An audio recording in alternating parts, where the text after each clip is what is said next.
tardes y bienvenidos. Es un gusto poder llegar a ustedes con una entrevista que tratará sobre una noticia de la que nos enteramos hace 10 días.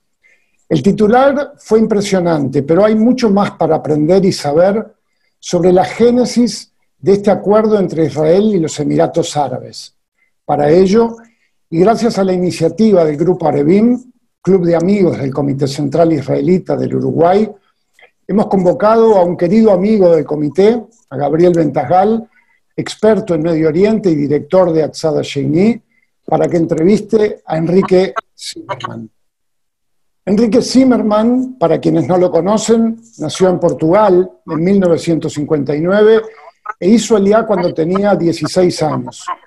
Si tuviera que describir la trayectoria de Enrique, se nos iría la hora que tenemos, así que prefiero dejar eso para escucharlo. Pero por lo menos digamos apenas que Enrique estudió y fue profesor en la Universidad de Tel Aviv, donde obtuvo una licenciatura en Ciencias Sociales y luego un máster en Ciencias Políticas y Sociología. Devenido en periodista, ha cubierto la actualidad de Medio Oriente por casi 30 años, lo que lo ha llevado a conocer y entrevistar a los principales líderes... No se escucha bien, no se escucha bien. Ok, por favor, el que tenga algún problema de audio, no entre el micrófono, lo escribe por favor en el chat. Gracias. Sí, Roby. Bien, decía que Enrique a lo largo de estos casi 30 años de cobertura de Medio Oriente ha tenido la oportunidad de conocer y entrevistar a los principales líderes de esa región, lo que lo hace un experto en esta materia. Y habría muchísimo más para decir, pero elijo pasarle la posta a Gabriel para que dé inicio a esta entrevista.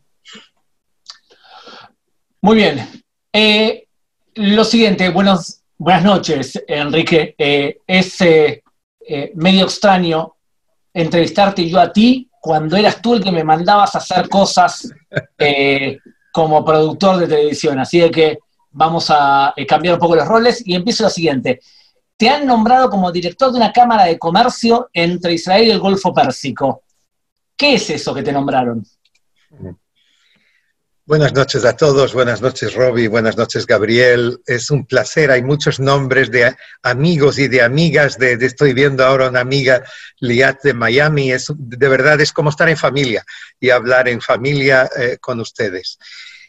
Bueno, esta es una historia, Gabriel, larga, porque en realidad empieza en el 2010. Yo viajé por primera vez al Golfo Pérsico, a Dubái, terminé allí una misión periodística para el Canal 2 de Israel, en el edificio más alto del mundo, que se llama Burj Khalifa, y me fui el día de allí con mi equipo.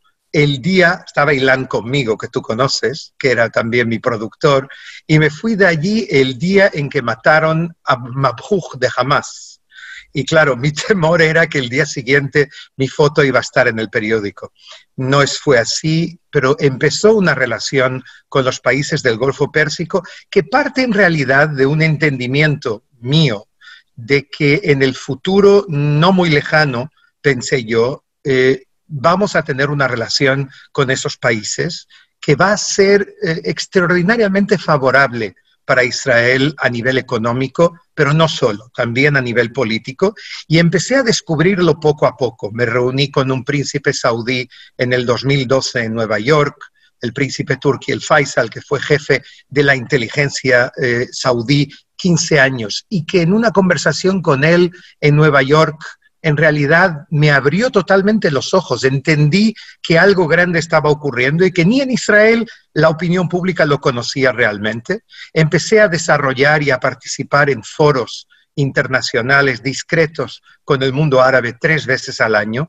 Viajé 10 veces a Qatar, muchas veces con mi pasaporte israelí. Yo entro en Qatar con mi pasaporte israelí, no con otros pasaportes que tengo. Lo mismo en los Emiratos ya hace años.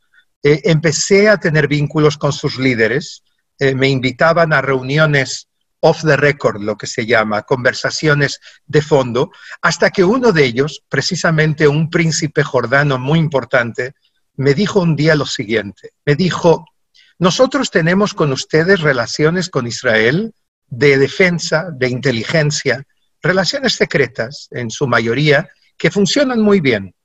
Pero un árbol no se puede mantener solo con una raíz. Hace falta crear otras raíces. Y esas raíces son las relaciones comerciales, industriales, académicas, culturales, people to people, gente con gente, de alguna manera. Y él me dijo, ¿por qué no creáis una cámara de comercio que en el fondo con los países del Golfo Pérsico, que haga todo lo que no es militar o servicios secretos? Y eso es un poco la idea. En diciembre del año pasado volví a ir a los Emiratos, me encontré con príncipes importantes de Abu Dhabi y de Dubái, volví a Israel, me fui a Arabia Saudita como periodista israelí, que en el fondo era un pretexto, pero hice reportajes en Arabia Saudita, pero me encontré con ministros, todos ellos de 35 años, es curioso, son los que hoy mandan en Arabia Saudita, es esa generación, lo mismo ocurre en Qatar, con el emir de Qatar, una generación muy joven, que mira la realidad de una manera un poco distinta. Recibí la luz verde para crear esta Cámara de Comercio también del gobierno saudí, del gobierno de Omán, del gobierno de Bahrein, del de Jordania, y a partir de ahí volví a Israel, me reuní con un grupo de 25 hombres de negocios, ex generales, ex Shin Bet, ex Mossad, catedráticos, expertos en Medio Oriente de gran nivel, y decidimos crear esta Cámara de Comercio y me propusieron ser el presidente, fundador de la Cámara de Comercio, lo que hice con gusto. Lo que no imaginábamos era que rápidamente iba a caer esta plaga de coronavirus que nos iba a obligar a trabajar ahora durante estos 6 meses vía Zoom. Ok, entonces vamos, antes de volver a la economía, a la siguiente pregunta. ¿Qué piensas que ha cambiado en el Medio Oriente para permitir que países que antes tenían relaciones secretas con Israel ahora se decidan a salir del armario y a asumir claramente que quieren tener relaciones abiertas con nosotros? Es como una relación con la amante que de alguna manera se está formalizando. Así eran las relaciones con Israel hasta ahora, había relaciones, pero yo diría con las élites, con los ejércitos, con los gobiernos. La opinión pública empezó a entender que algo ocurría en los últimos 3, 4 años, pero de hecho esto ya es bastante más veterano. Yo te puedo decir ahora que no son pocos los líderes políticos que acompañé a estos países de forma totalmente discreta en la última década. Algún día saldrán los nombres, pero por ahora la cuestión es la pregunta que yo les hacía a todos. O sea, la pregunta que hice hace 8 años a Turki el Faisal, el príncipe saudí, y desde entonces a todos. Y las respuestas son muy parecidas. En primer lugar, lo obvio. Tenemos enemigos comunes. Hay una media luna chiita encabezada por Irán. Irán, a pesar de estarse pudriendo socialmente por dentro con dificultades brutales, con un porcentaje de SIDA de los más altos del mundo, con un número de drogadictos y cantidades de drogas en sus calles, probablemente las más grandes del mundo, llegan de Afganistán, sobre todo opio, etc. 2 millones de drogados tienen hoy por hoy, entre ellos 800.000 mujeres. Realmente una situación muy, muy precaria debido a las sanciones internacionales. Sin embargo, siguen manteniendo viva esta media luna que empieza en el Líbano y termina en Gaza, que de alguna manera es el sueño de crear un imperio persa que tiene ya miles de años, que continúa vivo hasta hoy, a pesar de esa situación interna problemática. Irán es una amenaza para la mayoría del mundo musulmán, que es sunita. Estamos hablando de 84, 85, quizás 86% del mundo musulmán, de 1.600 millones de musulmanes que son sunitas y ven en los chiitas y sobre todo en Irán una amenaza directa a su control del mundo islámico. Este cuarteto que incluye a los saudíes y a los egipcios y también a Jordania y a los Emiratos está muy preocupado y muy asustado por eso. Y está preocupado también por la yihad mundial, por los grupos como Al-Qaeda y como ISIS, que de alguna manera no desaparecieron.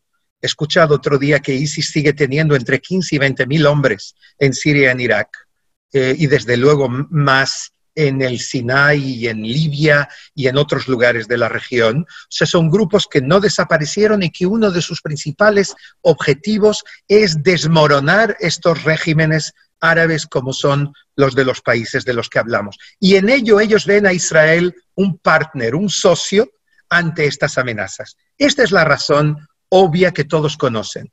Pero hay probablemente otra más que los que conocen mejor la situación entienden, y es el hecho de que somos la Startup Nation y que ellos sueñan con tener tecnologías israelíes y lo están pidiendo y están hoy por hoy invirtiendo, empezando a invertir en tecnologías israelíes en campos tan variados como la medicina en la lucha contra el COVID-19 o el cyber, por ejemplo. Y estamos hablando de una serie de temas, aprovechamiento del agua, por dar otro ejemplo. Pero hay dos motivos menos conocidos. Uno es que ellos me cuentan que ya en la guerra del Yom Kippur, en el 73, de 1973, llegaron a la conclusión muchos países dominantes de la Liga Árabe que no hay una opción militar contra Israel. En palabras de ellos, gráficas entre comillas, dicen así: llegasteis de rodillas a los primeros días de la guerra y terminasteis ganando. Y hoy en día sois la potencia militar más importante entre Indonesia y Gibraltar. Entonces no existe opción militar. Otro punto muy importante y tampoco muy conocido es que eso me lo repiten continuamente. 70% de la población del Golfo, de los 50 y pico de millones de personas que viven en los 6 países del Golfo Pérsico, tienen menos de 30 años. 70%. Y para ellos la frase que ellos usan es que las guerras del siglo pasado son como las guerras de los romanos. Es historia pasada, muy lejana. Y ellos miran adelante. Y yo creo que hay un elemento más. Yo creo que hay un cansancio del tema palestino también en parte de estos países. Algunos de ellos, sobre todo los más jóvenes, dicen: ¿de qué nos sirvió el boicot a Israel? Absolutamente nada. ¿En qué mejoró la situación de los palestinos? Cero. Sí, se hizo un acuerdo en Oslo en los años 90, pero también eso ya es historia. Fue en el milenio anterior. Hoy por hoy quizás podamos ayudar más a los palestinos creando vínculos con los israelíes y abrazándolos. Un poco le llamaría yo el síndrome Anwar el-Sadat. Ellos dicen: vamos a imitarlo eso, vamos a hacerlo por las buenas, vamos a colaborar con los israelíes y con las nuevas generaciones y quizás así podamos ayudar también algún día a nuestros hermanos palestinos. Estos 4 factores son, en mi opinión, la clave que llevará a un cambio dentro de algunos países árabes. Entre ellos hay otros ya en negociación con Israel. Puntualmente, ¿por qué Emiratos Árabes justamente ahora decide hacer lo que hizo? Porque llegaron a la conclusión que eso es su interés nacional. O sea, ellos llevan un proceso muy largo, es un país muy distinto del mundo árabe que nosotros conocemos aquí en Israel. Yo les llamo los responsables, los adultos responsables. Son gente muy premeditada, muy calculada. Entre sus líderes, te doy un ejemplo, alguien está ahí hablando, te doy un ejemplo, Gabriel. Tienen un ministro para temas del futuro, que es un doctor de Stanford. Tienen otro ministro para asuntos de robótica y cyber. También. Un segundo, Enrique, por favor, hay alguien que está hablando que no la puedo ubicar en la pantalla. Por favor, silencie el micrófono, es una mujer. Espérate. Tenemos 212 personas. Muy bien. Sí, exactamente, y alguien que toca botones de más. Muy bueno, bien. Nos ocurre en las mejores familias. Bueno, entonces hay como un... Yo diría que los Emiratos, en ese aspecto, debo decir que son de los que más me impresionaron su nivel científico, tecnológico, sus aspiraciones, al mismo tiempo su falta de ostentación a nivel personal. El hombre fuerte que se llama Mohammed bin Zayed, que es probablemente uno de los hombres más ricos del mundo, si no el más rico, y uno de los más influyentes de Medio Oriente. Él, a pesar de que su hermano tuvo un infarto cerebral hace ya años y está totalmente neutralizado, no lo sacó del puesto de presidente y de emir máximo del país, y él se limita a ser el príncipe heredero, no quiere ser más que eso hasta que su hermano se vaya. Él, cuando era joven, su padre le envió a Rabat a estudiar en la escuela de príncipes allí, y le puso de camarero en un restaurante trabajando y cocinándose su comida. O sea, es gente que piensa mucho, mantienen contacto con los israelíes hace muchos años, buscan al gobierno, buscan a la oposición, buscan gente del ejército y de los servicios secretos, pero al mismo tiempo hablan con gente de la comunidad económica, o sea, científicos, etcétera. Tienen un interés, y yo creo que llegó un momento de madurez en el que dijeron it's now or never, es ahora o nunca, y quizás también haya una fuerte presión por parte de Trump, que busca logros en política exterior antes de las elecciones en Estados Unidos. ¿Pero piensas que pudieron hacerlo si no hubiesen tenido el visto bueno de Arabia Saudita, que es de alguna manera su patrón? Yo no estoy seguro a veces que Arabia Saudita sea el patrón, porque Arabia Saudita en este momento tiene ciertos problemas internos y está un poco debilitada. Piensa que MBS, el príncipe heredero de Arabia Saudita, Mohammed bin Salman, que tiene 34 años, que va a ser rey probablemente en un año, en 2 años, su padre le va a dejar el puesto, y que puede ser rey durante 50 años, siendo rey tan joven, empezando con una edad tan baja, tan joven en realidad. Él es un invento de MBZ, de Mohammed bin Zayed, del príncipe heredero de Abu Dhabi y de los Emiratos. Fue él que fue a ver al rey Salmán de Arabia Saudita y le dijo, pase el poder a su hijo y vamos a ayudar a su hijo a convertirse en una alternativa. Y le preguntó el padre, el Salmán, ¿y cómo lo hago?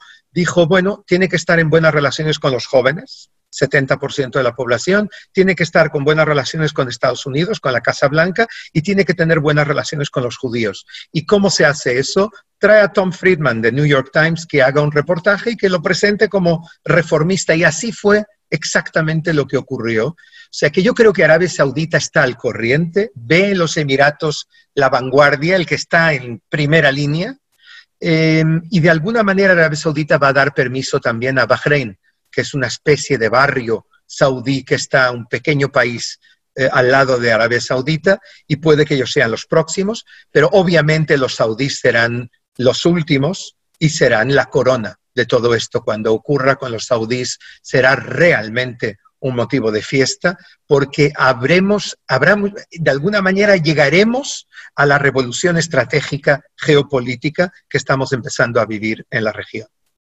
Entonces, rápido, Bahrein, dijimos, tiene mayoría chiita, y sin embargo se mantiene el poder por el apoyo de Arabia Saudita.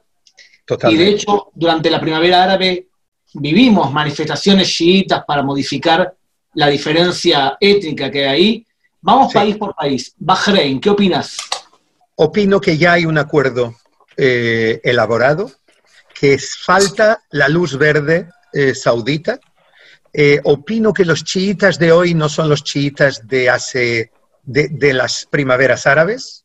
Es distinto del 2011. Hoy en día hay manifestaciones de chiitas contra Irán, gritando en árabe barra barra, que quiere decir fuera fuera a Irán. O sea que estamos viendo algo nuevo también en Irak en ese sentido.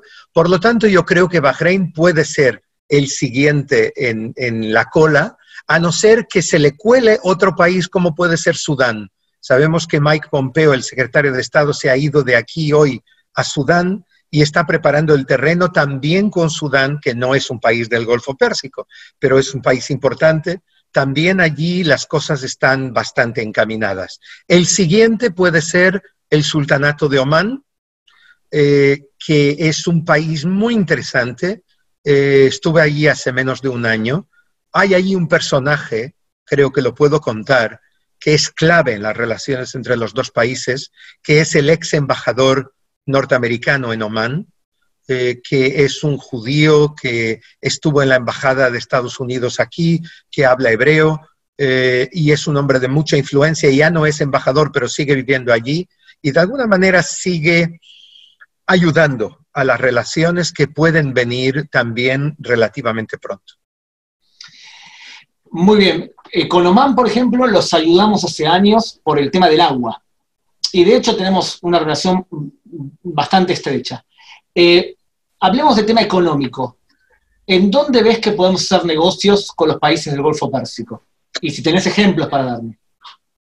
Desde que fueron anunciadas las relaciones con los Emiratos y desde que fue publicado, porque lo teníamos en secreto, el día siguiente la creación de la Cámara de Comercio y el que yo soy el presidente, no quiero exagerar, pero me parece a mí que tenemos varios cientos de llamadas de empresas israelíes que quieren trabajar con el Golfo Pérsico.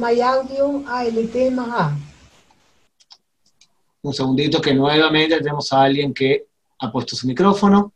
Ni deco, ahora ya está, ya lo tienes apagado. Entonces yo creo... No, ahora está apagado. Entonces mi impresión de qué empresas estamos hablando.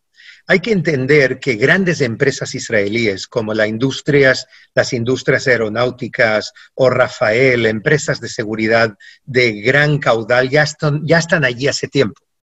Ahora las que están empezando a llegar son empresas medianas que tienen startups, muchos startups, y los campos que a ellos les interesan son, por ejemplo, la agricultura y la irrigación. Ellos quieren ser autosuficientes. Hoy por hoy ellos importan prácticamente todos los alimentos. Israel tiene tecnologías agrícolas que les puede permitir ser autosuficientes en alimentación, etc. En el tema del agua, empresas israelíes que sacan agua del aire.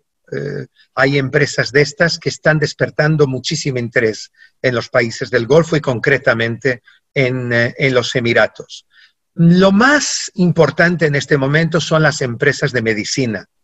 Como sobre todo hubo una empresa israelí de medicina que hace todo tipo de medicamentos con la placenta, que firmó un acuerdo con los Emiratos. Empresas que colaboran en el tema de la investigación del coronavirus, que es algo que les tiene a ellos como a todos muy, muy preocupados, y ellos están invirtiendo mucho en ese sentido, en todo tipo de virus. Empresas que usan, por ejemplo, nosotros hicimos un encuentro de médicos hace un mes y medio, que solo ahora publicamos, que no tiene precedente en la historia. 36 médicos israelíes y de todos los países árabes, no solo del Golfo. Había argelinos y había también de países musulmanes como Indonesia y desde luego saudíes y omaníes y de Bahrein y de Kuwait y realmente de todo el mundo árabe, también del norte de África. Y fue fascinante ver médicos que hablan. Dio una conferencia a un médico israelí muy famoso, el profesor Itamar Raz, que es considerado el experto número 1 en diabetes y que es un grave problema en el Golfo Pérsico. El porcentaje es altísimo de hombres con diabetes con más de 50 años, llega casi a 50%. Un problema serio, y en Israel hay médicos muy buenos en ese sentido.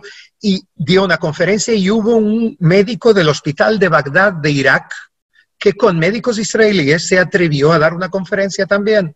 Y luego surgieron vínculos entre los médicos. Inmediatamente después de Sukkot, de las fiestas, va a haber un encuentro de cientos de médicos que van a presentar también tecnologías, entre ellos varias empresas israelíes. El tema médico es un tema fabuloso, yo creo que va a desarrollar mucho, se va a desarrollar muchos joint ventures. Ellos quieren colaborar, no quieren solo comprar, quieren invertir en fondos.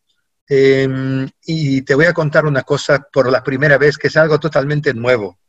Hay incluso negociación para crear un fondo para la investigación del espacio conjunto entre los Emiratos e Israel. Los Emiratos lanzaron al espacio recientemente una nave paralelamente a los americanos y a la India también, y están muy interesados en ese tema. Y en Israel hay empresas que están investigando cuestiones del espacio y se está negociando el crear un fondo para temas espaciales, lo que será súper interesante y muchas cosas más. Enrique, hay nada más que 233 personas acá presentes, así que off the record. ¿Qué piensan realmente los países árabes de los palestinos? A ver, yo te conté que estuve en foros discretos con el mundo árabe, con 350, 400 representantes de todo el mundo árabe y 20, 30 israelíes siempre. Reuniones que nunca fueron publicadas en distintos lugares del mundo. Y yo recuerdo hace 8 o 9 años cuando fui allí por primera vez y era como un niño que llega a una tienda de juguetes. Realmente era fascinante. Ver que el tema palestino estaba a la cabeza de todo. En el último encuentro, no vía Zoom, ahora hubo uno vía Zoom, pero cara a cara fue en febrero, el día 4 de febrero en una capital europea, el tema palestino era el 9º. O sea, algo aquí ocurrió. Yo creo que los palestinos lo han hecho muy mal a nivel de su vínculo con el mundo árabe. De alguna manera dirigieron toda su campaña, ellos que fueron tan buenos en los años 60, 70 del siglo pasado, poniendo el tema palestino como uno de los principales, si no el principal de la política internacional, y eso fue el trabajo de Arafat en esa época, que lo hizo bien a ese nivel, luego se equivocó en otras cosas, ahora perdieron terreno de forma garrafal y realmente preocupante. Y yo creo que lo que ocurrió entre Israel y los Emiratos y lo que va a ocurrir con otros países en los próximos meses probablemente tiene que ver con esto. Pero el problema palestino, en mi opinión, Gabriel, es algo que nos afecta a nosotros, a Israel. Y de alguna manera nosotros tendremos que dar respuestas y encontrar soluciones para el problema si queremos seguir siendo un Estado judío y democrático. No vas a venir con la mantra esa que si el tiempo, si nosotros no definimos el problema ahora, se va a crear un Estado binacional, porque no puedo creer que vas a utilizar un argumento así, que ambos sabemos que es imposible. Te voy a contar una cosa. El propio Benjamin Netanyahu lo dice off the record. Y de mantra no tiene absolutamente nada, porque ya estamos en ello, Gabriel. Si no hacemos algo... Si no hacemos algo en los próximos años, yo calculo que aún tenemos algo de tiempo. Si no lo hacemos, tendremos un problema. Yo no sé si llegaremos inmediatamente a un Estado binacional, pero tendremos un problema de definición. Piensa que Israel, que es un país, probablemente es uno de los mayores logros de la humanidad en los últimos 100 años, es el único país del mundo que no tiene aún fronteras reconocidas. Entonces, lo que está ocurriendo ahora con este cambio geopolítico es que si lo tenemos que hacer no es para conseguir mercados en el mundo árabe, es por nuestro propio interés. El problema es que tenemos del otro lado un pueblo palestino que no deja de cometer errores a ese nivel y una falta de liderazgo garrafal. Yo sé que Mahmoud Abbas, el presidente palestino, está prácticamente encerrado en su casa hace 6 meses, desde el principio del coronavirus, no ve a nadie, tiene 84 años, está relativamente enfermo y eso es un problema que los palestinos pagan el precio por él.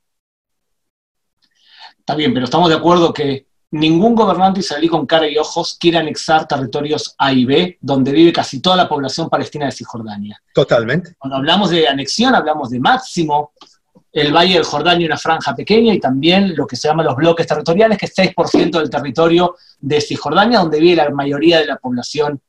Entonces la pregunta es, ¿qué ha hecho bien Israel? Porque nada de lo que ha ocurrido es al pie de la letra el nuevo Medio Oriente que pensó Shimon Peres. ¿Qué ha hecho bien? No. ¿Qué ha hecho bien? Claro, ¿qué ha hecho bien Israel para provocar que los estados árabes de pronto nos respeten?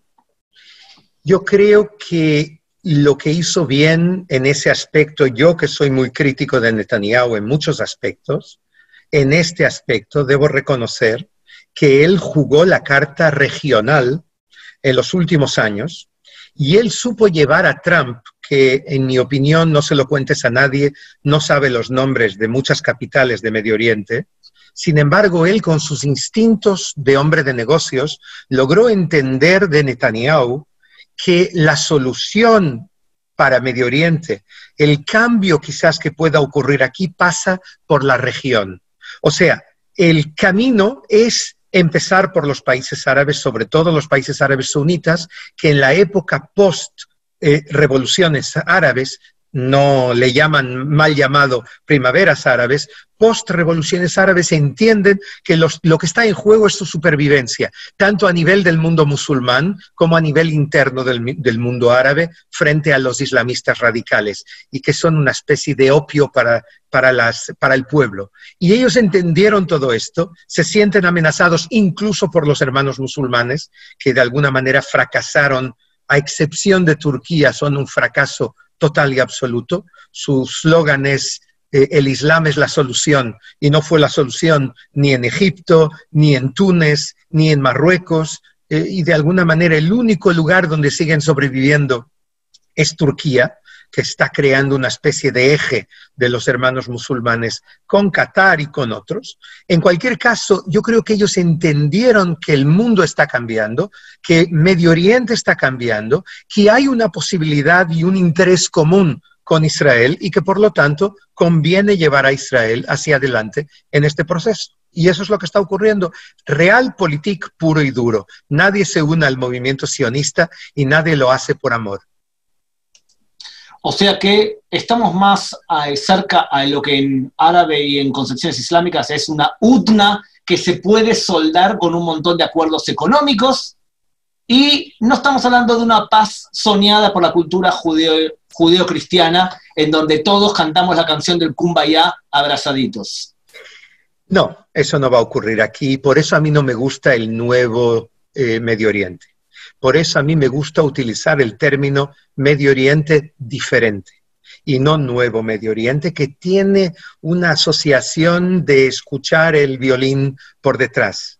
Yo creo que estamos hablando de unos acuerdos con estos países que son extraordinariamente pragmáticos, que son con los pies en la tierra, que son entender bien que están basados en intereses comunes y que ojalá podamos mantenerlos durante muchos años y podamos ampliarlos, porque yo creo que hoy por hoy, además después del coronavirus, Gabriel, cuando vemos cómo está Europa, con todos los problemas de Europa, no solamente por el coronavirus, sino por todo lo que ocurrió anteriormente desde la crisis económica del 2008-2009, los cambios demográficos, la inmigración, el hecho de que no solamente de Medio Oriente, sino inmigración de África, de jóvenes africanos que quieren irse hacia Europa y están dispuestos a arriesgar sus vidas con tal de salvar, de tener un trabajo y llegar al corazón de Europa. Todo esto pone a Europa en una situación delicada. Estados Unidos, conocemos los problemas que hay en Estados Unidos. Yo creo que también allí hay una situación interna compleja en este momento. Lo vemos cada día en las noticias y vamos a ver qué va a pasar en las elecciones. Y por lo tanto se nos abre a nosotros, que hoy en día exportamos 35% a Europa y poco más de 30% a Estados Unidos, se nos abre un nuevo mercado, que es el mundo árabe y el mundo musulmán, donde si trabajamos bien y si tenemos los pies en la tierra y nos dejamos de sueños que a lo mejor ojalá nuestros nietos lleguen a ellos, podemos hacer cosas realmente notables que ayuden a Israel a reforzarse. Resulta que una televisión de algún lugar del mundo, que no me acuerdo, lo quería entrevistar a Enrique Zimmerman hace unos años, y Enrique le dice, ¿cuántos segundos quieres? ¿Y sobre qué preguntas? Y él te enviaba las respuestas en 7 segundos porque sabía lo que se iba a imaginar. O sea que eso se llama en televisión soundbite. Te voy a preguntar en soundbites las preguntas que van surgiendo de los participantes. Y empezamos con, nombraste Qatar, que para mí es un enorme problema porque tiene una televisión muy radical que fomenta el radicalismo islámico como es Al Jazeera y paga incluso a equipos de fútbol por publicitar, incluso nuestro equipo de fútbol en común. ¿Qué opinión te merece Qatar? Qatar es un enigma para muchos. Pocos saben que Qatar es una apuesta de Benjamin Netanyahu. Pocos saben que enviados cataríes llegan con sus aviones a Ben Gurión hace años y van a ver a Netanyahu a Jerusalén. ¿Y por qué? Porque Qatar es la alternativa a Irán de Netanyahu frente a Hamas en Gaza y en general. Con Qatar ya hay negocios israelíes. La situación de Qatar frente a Israel es totalmente distinta de lo que la gente intuye y piensa, y vas a ver decenas de miles de israelíes, judíos y árabes, que van a visitar Qatar en el Mundial a finales de diciembre del año 2022. ¿Acaso Tamim el-Thani no es más radical de lo que nos gustaría a nosotros? No. Me pediste en un soundbite, te lo digo. No. Es un hombre que tiene mucho miedo, que está asustado por los iraníes que de alguna manera soplan a sus espaldas. Un día te voy a contar lo que el número 2 por debajo de Atani me dijo en una reunión de 2 horas y media. Me dijo así: vosotros y nosotros somos iguales. Somos muy pequeños y tenemos grandes enemigos alrededor. Ellos buscan un vínculo, ellos intentan hacer lo que los israelíes llaman bailar en todas las bodas, de alguna manera mantener un vínculo con todos, pero Qatar no es lo que la gente se imagina. De alguna manera, a mí me preocupa más un Erdogan en Turquía que un Atani en Qatar.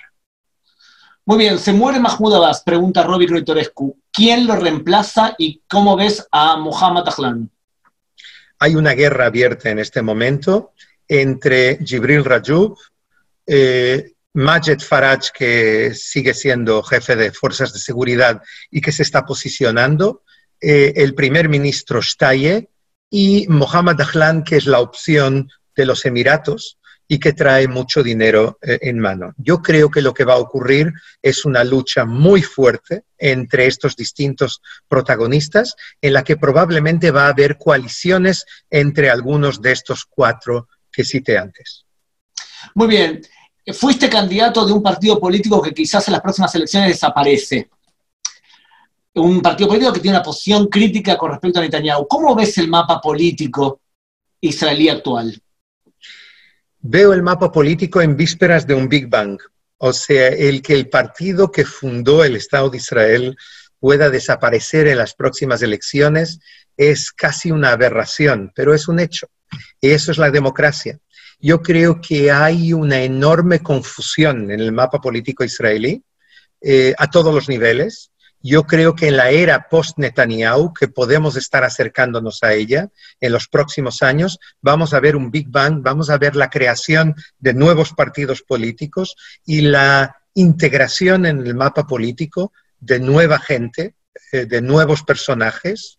Y yo no descartaría que estéis muy atentos a Yossi Cohen, el actual jefe del Mossad, que en mi opinión se puede posicionar como futuro primer ministro del Likud. Muy bien. ¿Por qué pensás que la izquierda en Israel está donde está hoy? Yo creo que es resultado del proceso que empieza con la segunda intifada. El proceso que empieza con cuando de alguna manera estalla como un cristal todo el proceso negociador que vivimos en los 90, después de Camp David y sobre todo después de la falta de acuerdo en Taba. A partir de ese momento y cuando empiezan las 200 bombas humanas lanzadas sobre Israel, la ola de suicidas que durante varios años asoló este país y que hizo que tú y yo tuviésemos miedo de enviar nuestros hijos en autobús al colegio, todo esto cambió la forma como la sociedad israelí y un sector importante de la sociedad israelí vio la realidad y a partir de ahí empieza a perder la confianza. Yo creo que el mayor enemigo que tiene hoy en día el centro, la izquierda, los liberales, llámales como quieras, y también del lado palestino, es que hay una masa crítica en la opinión pública de los dos lados que perdió la confianza en que la paz es posible. Muy bien, pregunta Lucho, ¿y por qué ahora están discutiendo el tema del presupuesto en Israel? Porque en Israel todo es campaña electoral. Israel llegamos a una situación dramática en la que hoy en día somos una potencia, como nos dicen los árabes.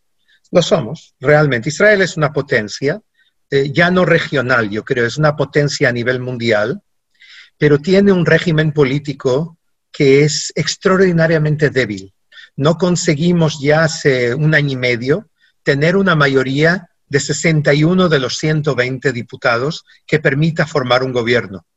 Y vamos de gobierno de transición en gobierno de transición, y tampoco el gobierno actual de unidad nacional consigue hacer lo que debería, en mi opinión. Fíjense, son aquí las 11 menos cuarto de la noche. Hace minutos supimos que el gobierno no cae. Después de 100 días de gobierno, ¿eso es todo? Estábamos en duda y se pensaba que iba a haber elecciones, cuartas elecciones, en un año y medio. Estamos llegando a una situación que ganamos a Italia en sus peores momentos.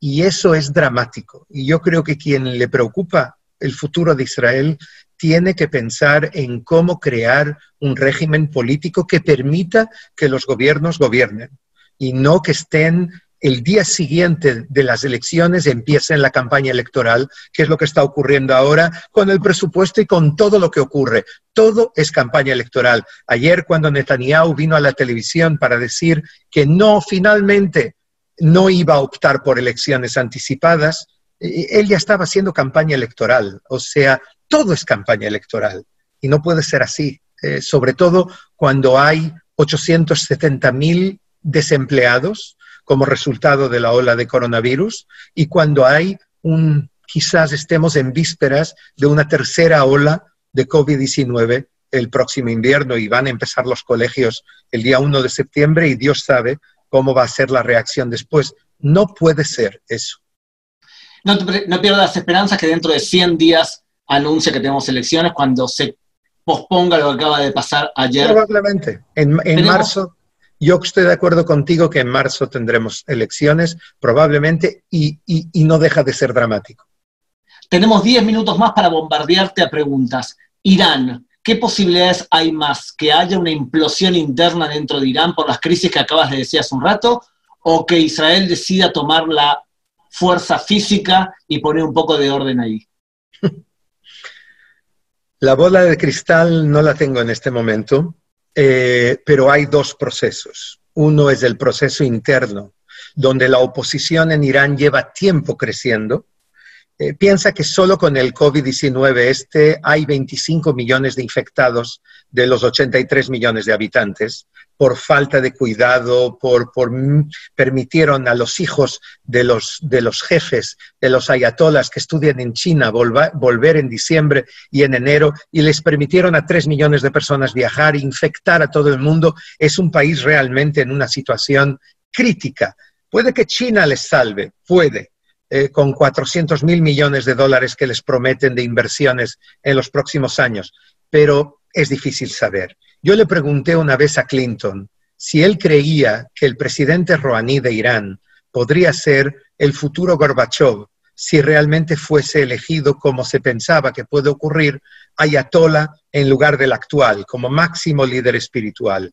Y él me dijo, empezó a pensar, y un asesor judío de él, que conozco hace muchos años, me dijo, no, pero Rouhani puede ser el nuevo Deng Xiaoping, o sea, el líder chino que trajo el capitalismo a un régimen comunista, o sea, globalizar la economía iraní y a través de eso traer un cambio a Irán. ¿Quién sabe qué va a pasar? Yo creo que Israel hace lo que puede hacer hace muchos años dentro de Irán, no solo Israel, pero Israel lo hace muy bien. Algún día se harán películas sobre todo eso, pero obviamente las explosiones que ocurren en el proyecto nuclear iraní no son casuales. Enrique, vos trabajaste para varias cadenas de televisión europeas y nosotros tenemos un problema en las universidades y en Europa. ¿Qué problema ves que tiene Europa con nosotros? Un superficialismo extraordinario, una falta de intentar profundizar y entender lo que aquí ocurre y también muchos estereotipos. Y como decía Einstein, es más fácil matar un átomo, destruir un átomo, que destruir un estereotipo. Y hay también intereses económicos. Y yo creo que es una combinación de todo esto, más nuestra poca habilidad y poca prioridad que hemos dado durante los años a la diplomacia pública. Muy bien. Si triunfa las próximas elecciones Biden, a nivel general, ¿cambiará mucho nuestra situación? Si Netanyahu es el primer ministro, Netanyahu cometió, en mi opinión, un error capital. Una de las cosas que yo más le critico es que abandonó la política incluso de líderes del Likud como Begin y como Shamir, lo que se llama la política bipartisana, que era una vaca sagrada en la política exterior israelí, mantener vínculos con los dos partidos, porque una vez está uno y por otra vez está otro. Netanyahu apostó completamente y de hecho se convirtió en la alma mater de Trump. Entonces, si gana Biden, podemos tener ahí algún problema a nivel personal. Y como decían en Sopranos, todo es personal al final. Es importante ver qué es lo que puede llegar a ocurrir. A nivel de la política, yo conozco gente del entorno de Biden y tengo la impresión de que ellos entienden que Obama se equivocó en su concepción bilateral israelí-palestina y que hoy en día hay que cambiar el paradigma y hay que entender que el foro de acción para el futuro de Medio Oriente es el Medio Oriente, es la región y no solamente Jerusalén-Ramallah. Y Yossi Gabriel te pregunta, Turquía, como bien has dicho, es un problema, la hermandad musulmana, y la evaluación que ha hecho el jefe del Mossad con respecto a que Turquía es mayor peligro que Irán, creo que cada vez se ve con más realidad. Pero Israel ha hecho grandes acuerdos con Grecia y con Chipre. ¿Qué nos puede decir sobre eso? Bernard Lewis, un gran pensador, dijo una vez, hace unos años, que en 10 años Turquía será Irán y Irán será Turquía. Él ya falleció, estará por ver, pero desde luego hay procesos que hacen recordar esto. Yo creo que Israel apostó, y en eso aplaudo la decisión, apostó por hacer una diplomacia del gas. Y de alguna manera, después de flirtear con Erdogan y enviar a alguien que yo conozco cada semana al palacio en Ankara a ver a Erdogan para hablar sobre la posibilidad de vender nuestro gas a Turquía, le dieron la espalda y se fueron por Grecia y por Chipre y por Egipto, no te olvides. Hay una nueva alianza estratégica que está ocurriendo en torno al gas entre estos 4 países, que puede ser muy importante también como complemento a la geopolítica de la que hablamos antes. Última pregunta. Dentro de 10 años, ¿estaremos mejor o estaremos peor de lo que estamos ahora, Enrique? Depende de nosotros, Gabriel. Yo creo que Israel, de verdad, yo llevo aquí muchos años, llegué aquí con 16 años, y el Israel de hoy no tiene nada a ver con el Israel que yo llegué cuando yo llegué. Cuando yo llegué era una especie de Albania. Yo recuerdo los coches que veía en las carreteras, yo recuerdo el supermercado, había un tipo de pan y un tipo de queso. Hoy en día Israel es un país de la primera línea, es un país desarrollado, donde realmente hay cosas que no ves ni en Europa por veces. Yo creo en este país, yo creo en la generación joven.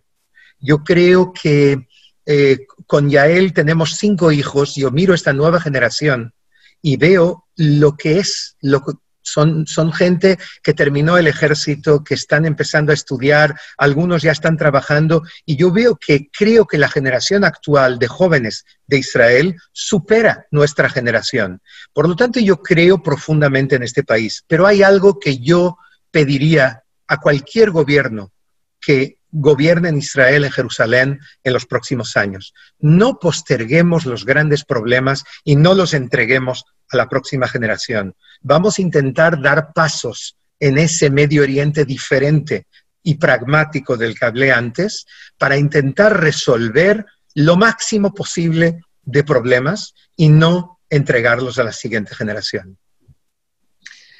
Gracias, queridísimo. Roby Schindler entonces cierra la actividad en nombre del Comité Central Israelita de Uruguay. Bueno, estimados Gabriel y Enrique y Gabriel, en nombre de Arevim y del Comité Central Israelita del Uruguay, no tengo más que palabras de agradecimiento por todos los conceptos que han vertido. Estoy seguro que van a ser insumo muy útil para que todos tratemos de comprender un poco más sobre la complejidad que hay en esa parte del mundo.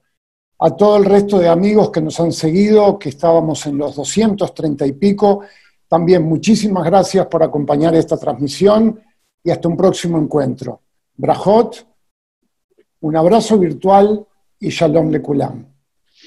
Gracias a todos. Queridos. Saludos a Yaelita. De tu parte. Chao, hasta pronto. Chao, chao. Later out. Bye, bye.